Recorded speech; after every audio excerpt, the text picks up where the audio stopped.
I spoke on the phone with Carl Taylor, the head coach at Drexel University in Pennsylvania. We talked about how he built his national championship team at Rutgers Camden in 2006, how he strategizes his recruiting each year through camps, videos, and emails, and he talks about what mistakes young softball players need to stop making in the recruiting process. Carl is in his fourth year at Drexel, and he has teamed up with a husband and wife duo, the Hastings, for assistant coaches. Carl was drafted by the Pittsburgh Pirates. He coached the Philadelphia Force, a professional women's softball team, and holds a Bachelor of Arts degree from New Mexico Highlands. Drexel University was founded in 1891. They are in Division I Colonial Athletic Association. The campus is in Philadelphia, Pennsylvania, and there are just over 26,000 students in attendance. Follow Drexel Softball on Twitter at Drexel Softball, and you can find them on Instagram under Drexel Softball. This talk is about 30 minutes long.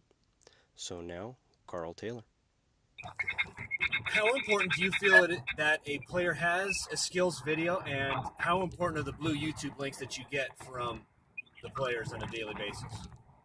I think the way I answer that is going to be the way I answer a lot of the questions you're probably going to ask, because every situation is different, depending on the position, what you want to see from the position, with videos.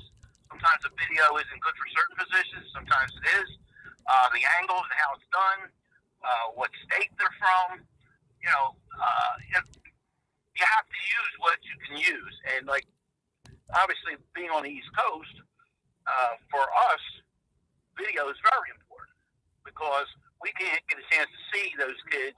That kind of is the icebreaker a lot of times. I had a kid, she was top 25 freshman in the country this year.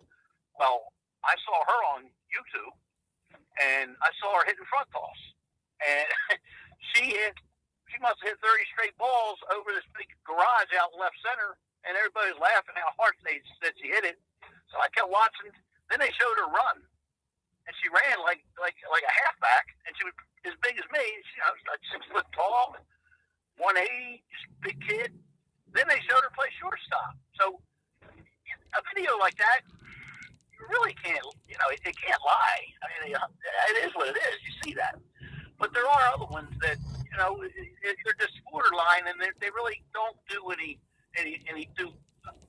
good or service. If it's a video that really can't sell you, then it's a waste of time.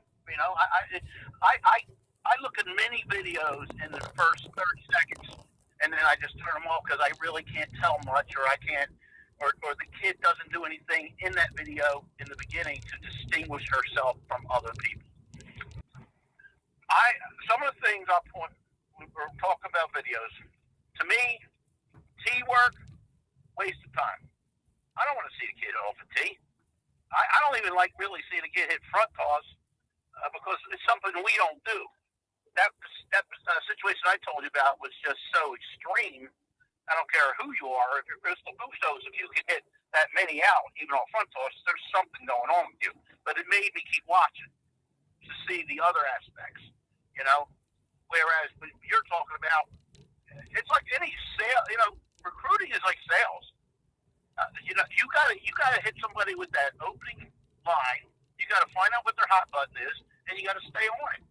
And I learned a lot of that because when I first got out of college, I was a phys ed major, and I taught for a long time. I was a phys ed teacher, and I coached in football, every sport you can think about, just about in high school. But my point is, I couldn't get a teaching job when I first got out of college, and I signed up for Metropolitan Life Insurance. They sent me to New York City. I learned sales skills, and that has helped me in so many aspects of life.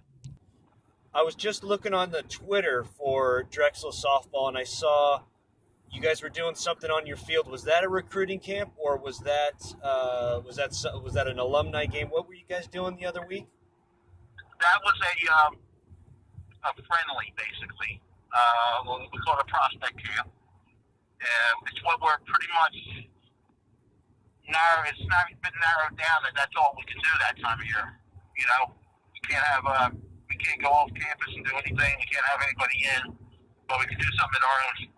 So one of the travel programs was involved, and we put together 12 teams come over and play at our field for the whole weekend. And it's good in a way because we're the only show in town, you know. They got 4 games each. They got 2 clinics run for them each day. So they made that pretty good. Has that ever paid dividends for recruits for you? Well, this is the first time we've done it. Okay. I did, yes. I mean, I identified at least 5 kids over the weekend that I really liked. We have one coming up, the 8th. Another camp. Yeah, it's a prospect camp. And what that is anybody who has emailed us, visited, verbal, had the slightest interest in Drexel, we send out a generic invite. We're not allowed to invite a person, you know, anything personally. But we send out a generic one to their coach, and we usually get 40 to 50 kids. All colleges do it. If you've been looking at Facebook, you see a picture every day of somebody's prospect camp they've been running. You mentioned kids that email you. How many emails do you get on a daily basis, would you say, from players? It differs with the time of year, because obviously because of the tournaments. And during the week of a tournament, let's say, I don't know how familiar you are with the bigger ones on the East Coast, but Pennsbury's a very big tournament on the East Coast in Pennsylvania. That week, I'll get 30 a day. Do you answer all emails personally, or do you have one of your assistants go through them? I handle all that stuff myself. I don't have any assistants do. My assistants don't do tours. I do everything personally. I answer everything personally. I decide whose email I want to answer or who we're interested in. I try to handle all that part of it personally because I'm the one that's going to get fired when I bring in the wrong kid. So, I just think it's, I was trying to be funny. It wasn't funny, but I think kids deserve the head coach to be there when they take a visit. Do you watch every blue YouTube link that comes through your email inbox? I try to, yes. Like, you know, right now I'm getting to the point where certain years are getting full, where even if I love the kid, if it was Kat Osterman, I wouldn't be able to make an offer or pursue her. So those kind of ones I don't open, because I know if I open it, I'm gonna be tempted if they're good, and you get yourself in trouble by over recruiting, you know, and then you're stuck. Too much money offered out there, and then you got issues with the verb and everything else trying to smooth it out. But when I was actively recruiting a class, yes, I will open every single one of them. Like right now, we're on 20s and 21s. So any 20 or 21 comes in, I do open it. What do you think is the biggest mistake a player is going to make when they're going through the recruiting process? The biggest mistake? Yeah, that you see, or that you recognize maybe a pattern that you'll see. A few. There's a few, and it's hard not to. It's hard to blame them for it. And I can say this because we're, you know, a mid-major school with no football. All right, and I think that a lot of kids get enamored by the big names of certain schools that are famous because of other reasons. I think that's one of the things that they make a mistake. I think a couple other mistakes is they don't look at the end product. I'll give you an example. When I do my tour, now we have a field it's a nice field. It's a grass field. It's not a stadium. It's nothing that you're going to, you know, talk about the rest of your life how nice your stadium was. But the teams we play against have these beautiful big stadiums with stands and, you know, just awesome places, great places to go play. Well, the last part of my tour, when I take a recruit around, I stand at my field and I say, yeah, our field is what it is. You know, they take good care of it. But ask yourself this, 5 years after you graduate, do you want to be sitting with somebody and saying, yeah, I played at a great field, beautiful stadium, turf, I wish I had a job? Or do you want to be saying, yeah, I played at Drexel, we had a decent field, do you want me to buy lunch? If you had a daughter, what age would you have her start pursuing her recruiting? Well, nowadays, I think that depends on the kid. If the kid is a stud and she's throwing 60 miles an hour and she's eighth grade, I'd have her start looking then. But if it was my own kid, you know, and this is very hypocritical. I don't think I would let her make a decision early like a lot of people let them do to us now. Because yes, females mature early physically, all right, but the brain's going to still be undeveloped, you know, as far as just the whole social thing, you know. Yeah, every human being is. So they don't know what they want at that age, and so many things can change between 8th and 11th grade.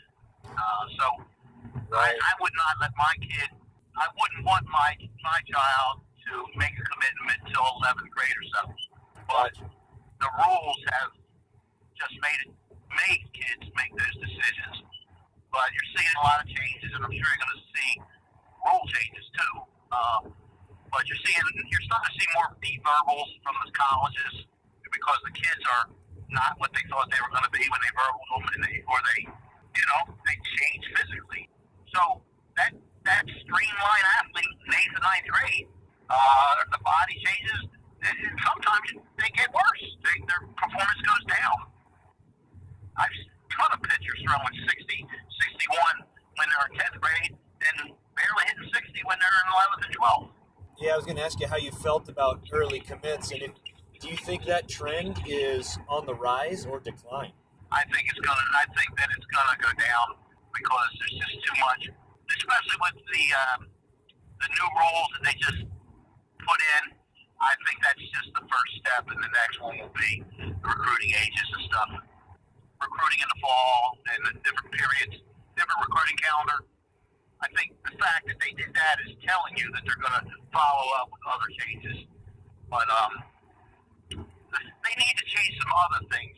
If they get rid of the early verbaling, then they need to change things on the other end of it. They need to make you be able to take an official visit in 11th grade, you know? Yeah. So that you can make that decision. I mean, it's so ridiculous that you can't take an official visit to your senior year, and you can't find out how much financial aid they're getting until their senior year. A lot of times, unless it's just a slam dunk and you can tell, it's because their decisions are already made at that point, and it's not fair. It's just as unfair as kids verbaling early. So those two both ends of the rule have to be changed, in my opinion. Are there any other rules you would like to see changed or updated or tweaked? No, not really. I think everything is just so hard to monitor anyway, you know. And if you look at it, even the stuff online, you know, keeping track of evaluations or you know, who really knows how many times you went to see a kid? And does the NCAA really care about softball? Do you think? Unless something happens like happened at Auburn, then they care. Yeah. I mean, when have you ever heard of some softball coach being called in on the carpet for making too many observations? I've never heard. Right. So it's because we're not money. We're not making money, and we're not on TV. If it ever became that, I'm sure that maybe it would make a difference because that's what makes the world go around, right? I will say there's one rule I'd like to see. Now that I think about it, right now, financial aid is countable aid, and it counts toward your equivalency number of scholarships if you give that kid athletic money. If I give you $1, and then you get $50,000 financial aid, that counts as a scholarship. Goes against. And that sucks because we don't know how much financial aid they're going to get until their senior year. And a lot of people don't know that rule. And it comes back to bite them in the ass. And the reason the rule is in, if you think about it, is because of football and basketball. Just think of a basketball coach. Goes into New York City. He's only allowed so many scholarships a year. We'll say 12 in basketball. I don't even know what basketball gets. But he goes into New York City, finds 5 kids that are just absolute stud basketball players. They can get into college, but they're poor. They all get full rise financial aid. If that money didn't count, that's 5 free scholarships he'd be able to have. if that rule wasn't in place. Well, that doesn't pertain to our kids because we're not recruiting. I'm not bringing in a girl. Like, the girls that I bring in at Drexel can get into just about any school.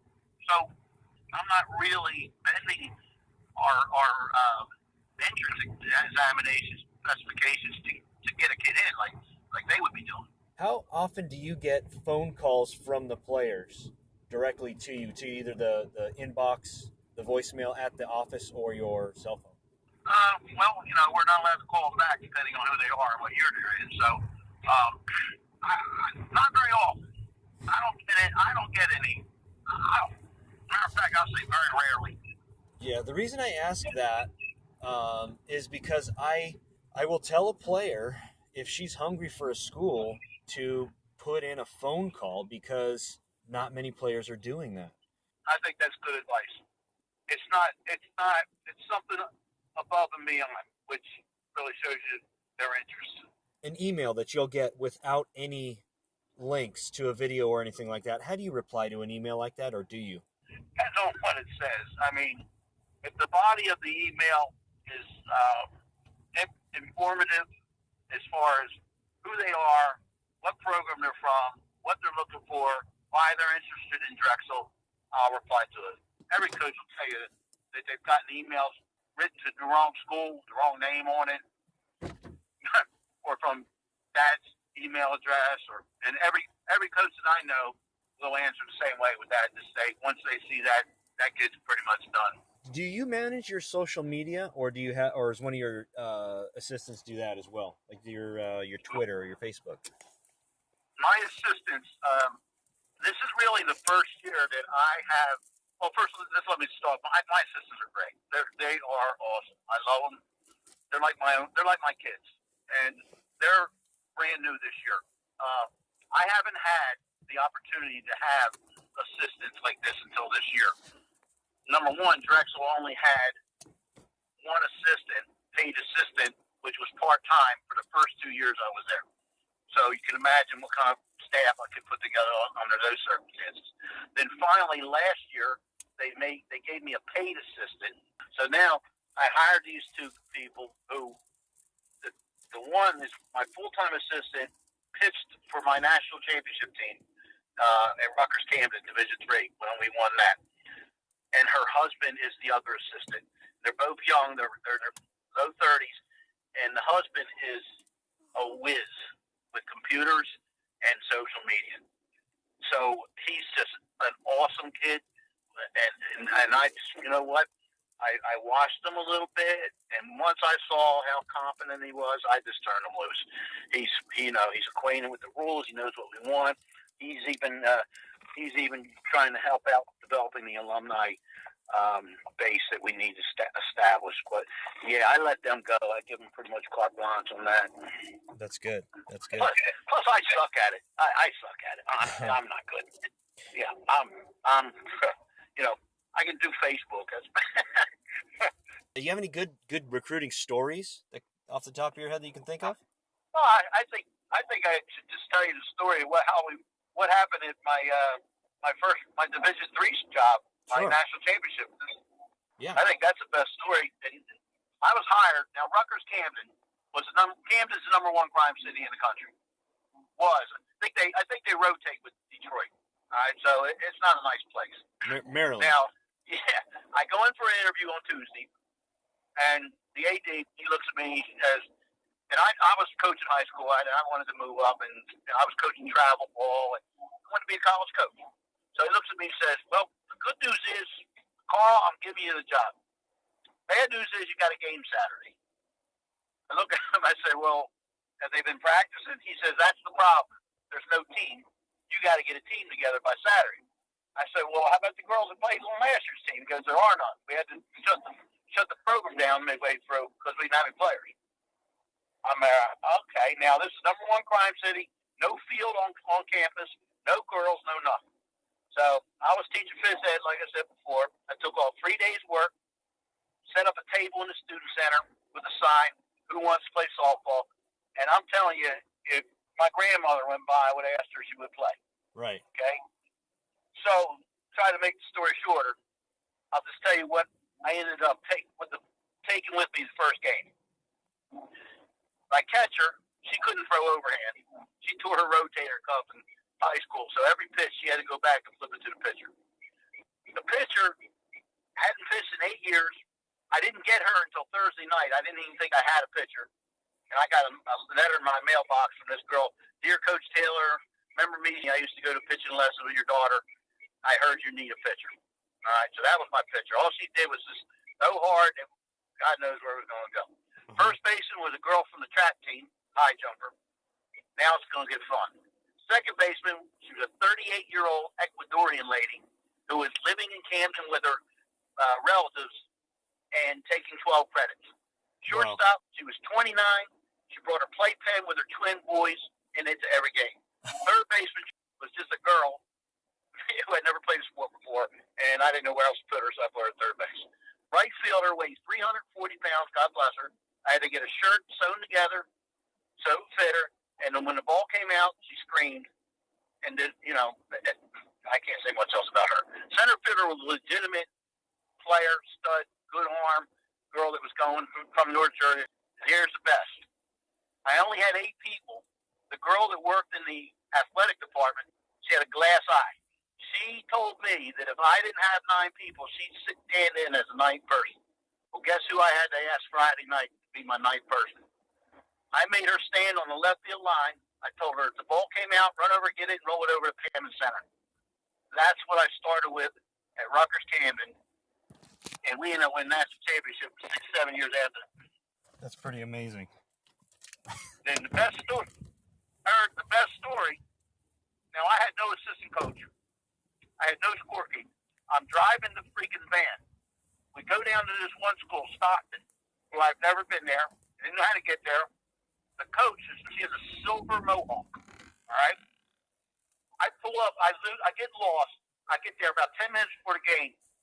I roll down the window. I see her. I'm like, holy shit. She said, you're an animal, aren't you? Third baseman. Yes, I am. She's hitting the ground balls. I'm like, oh, my God. She runs over, takes my hand as I'm getting out of the van. She goes, hey, coach, fine-looking squad you got there. I looked at her. I go, somebody else is pulling in? She said, well, at least you got a team. Guy last year didn't even have a team. I said, yeah, I got a team. She says, well, come on over. I'll give you extra time to warm up. I look at her. Nah, we don't even warm up. Don't worry about it. We'll just start. Game starts like a Bugs Bunny cartoon. We're out. 1, 2, 3, you're out. 1, 2, 3, you're out. 1, 2, 3, you're out. They're up, bottom of the first, 8-0, bases loaded, no outs. I'm standing out by the line. If it comes to you, step on the base. Comes to you, flip it to her, and so on, right? Like I got little kids. Ground ball, short. Throws it over first baseman's head. Ricochets off the fence. The big girl in right field comes in screaming, picks it up. Throws it to second. Goes over her head. Rolls into left center. Glass eye runs over, gets it. Rolls it over to Pam. By this time, I'm out by the line with my book, screaming, just go into that circle. Center fielder had a hose. Throws it over the pitcher's head. It comes at me, and for some reason, to this day, I don't know why I did it, I dropped the book, I fielded the ball, I fired the ball at third, and it stuck in Tracy Graveler's glove, because she had never caught a ball. She tags the kid, and the umpire goes, ow! Oh, my God. The lady with the mohawk, Val, runs over. He can't play. I go, why not? Nobody else on my team can. Like that. Umpire's on the ground dying laughing. He goes, Carl, you're not allowed to touch the ball. I said, I know, Nick. I sat down. That could be a movie. And that's how you started out at a That's national what we championship started program. with. Yep. And then when we left there, we were in the top 10 the last 5 years I was there. We had a turf field because they did a whole redo. They did the whole Camden waterfront. They redid it. They have a minor league ballpark there now, which actually shut down and lost the Camden River Sharks. And we had our turf field, which since I left, they put a big scoreboard up, national champions on there. But there's a battleship museum, and there's a place that they do concerts. Real nice little area, actually. But unfortunately, the rest of Camden's not very nice. But that's how I got started. Okay, that's the end. That was me and Carl Taylor from Drexel University. Please follow them on Instagram and Twitter. Please share this with a friend. Thank you so much for listening.